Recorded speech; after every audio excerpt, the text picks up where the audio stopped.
Make me hear of your love in the morning. There are a number of unwritten rules contained within any given language that are unknown to students and only apparent to native speakers.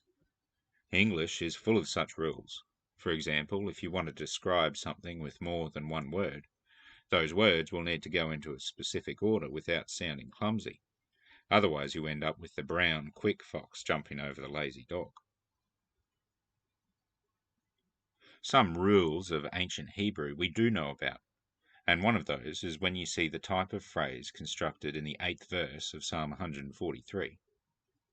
The first two lines set up a statement of fact, and then the second two lines say the same thing but in a different way. You see this sort of thing all through the Old Testament, and it is used to try and get a really important point across to the reader. But sometimes the two statements don't, at first, seem to make sense together, and such is the case here. To hear of God's love as being the same thing as hearing God's instruction is bringing together two completely different concepts. But just sit with that idea for a moment. Perhaps it does actually make all the sense in the world.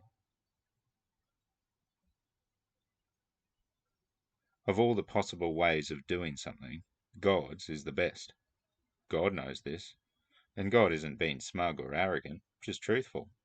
God is infinite, and we are not, and so it is a simple flow of logic to conclude that God knows best. For God to then reveal to us that what we should do is a wonderful display of love.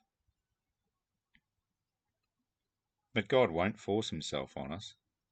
In writing this psalm, David emphasizes the fact that he relies on God, that he has entrusted himself to the Lord. It is possible for love to only go in one direction, but for love to blossom into a relationship requires a response from the beloved. And our response is to entrust ourselves completely to the one who loves us. This morning, stop for a moment and listen.